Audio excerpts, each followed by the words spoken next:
Time with Stand and Stan. This is part 7, and this will conclude my conversation with Stand and Stan. I'll have a little bit more to say about Stan in a bit.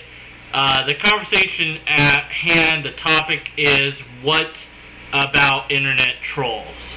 People who troll and who constantly need that attention and validation, the validation in purely, not any real validation, but just purely in the form of attention, I would surmise that they would do that in reality, that they would do that, that is actually just a transference of what they would tend to do in real life anyway, just transferred to the internet. This next bit of conversation was, I had asked about the darker side of the internet and about people that have self-esteem issues online, and how can we attempt to help that person if that is something that we can even do. Here's Stan with that bit of knowledge for us. Well, that darker path that you spoke of, there's no solution to it. This is something that each of us in our own way has to work out for ourselves. We can listen to people. It's always helpful to listen to people who are wise about that kind of thing and accept guidance and realize our own limitations. But inevitably, we all have to work that out for ourselves. You used You used one word that I think is an interesting word to distinguish from another, and that is self-esteem. I think that self-esteem is one of those other vacuous, meaningless words. It really means nothing other than like yourself. Like yourself. You're good. You're a person. Just like yourself. And it really has no deeper meaning than that one whatsoever. We should like ourselves, but liking ourselves is a work like everything else in progress.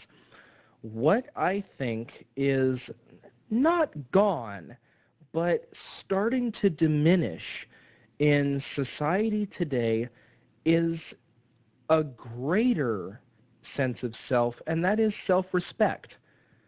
I think that we ought to attempt to become people that we respect. That if we met ourselves on the street tomorrow, it's always hard to look in on oneself, and we may have some things that we don't like about him, but if we met ourselves tomorrow, that we would have a high respect for that doppelganger that we met on the street. There are some people that shouldn't hold themselves in high regard, generally, when it comes to how they treat people and how they treat, how they treat animals, how they treat their families and whatnot. There are some people in this world that should not hold themselves in high esteem. And I think we have failed to say that today in society. Not, like I said, not totally, it's not gone, but generally I think we've failed to say that. Self-esteem is something I think that we should get at by virtue of the fact that we have respect for ourselves, and that there's a certain dignity about us, and there is innately in every human being, every single human being on the planet, regardless of race, creed, or ideology, has dignity.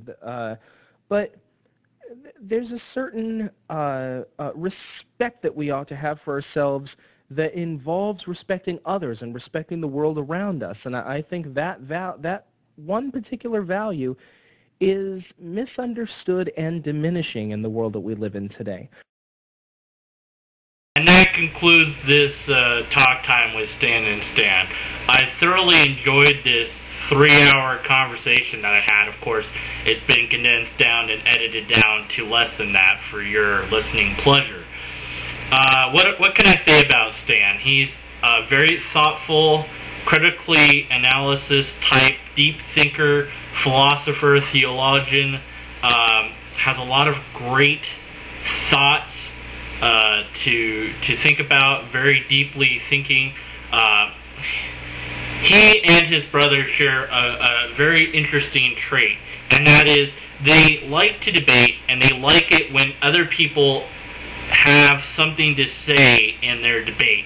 Even when they disagree with their opinion, they want the other person to present that opinion in such a way that is relevant and that makes sense. They don't like it when people just repeat the same thing over and over again. They don't provide any proof or additional backups or any sort of, outside source claims. They like it when, there is actual debate, when somebody knows how to debate. And Stan shared with me that he and his brother often argue with each other for the sport of arguing. So I think that left that on the cutting room floor, but that's something I thought I should share at the end here since we're done. And like I said, after this long conversation, Stan and I did the silly video. So we did this improv thing. Stan did that weird voice for me, which totally took me by surprise. Of course, with improv, it's so organic, and you never know what's going to happen. So that was really awesome, and I'm grateful for him doing that. I hope to be able to talk to him again, whether it be funny or serious, what have you. And Confused Matthew, I did the funny video with him a long time ago, and it was because of that I met Stan, and Stan and I are very good friends, and that is something I'm very grateful for, is encountering Stan and encountering Confused Matthew. I know Stan more than I do Confused Matthew. So I don't like to put my friends on levels, and treat anybody differently. I try to treat all my friends equally. It's just I know him more. He has more time to interact with me, so I can say more about him as a person and as an individual. So I don't want to make it like I'm leaving anybody out. I've done other crossover videos, and I don't think I've said enough good things about the people that I have done those things with. I appreciate every single one of those people. And, in case anybody listens to this, I think I'll talk about that more in another video that will be up soon. But at any rate, thanks again, Stan, for doing this. I hope everybody enjoyed listening to it and got something out of it. And tune in to Stan's channel and enjoy what he has to say and what he reviews. So that's all I've got for you. Until next time, peace out.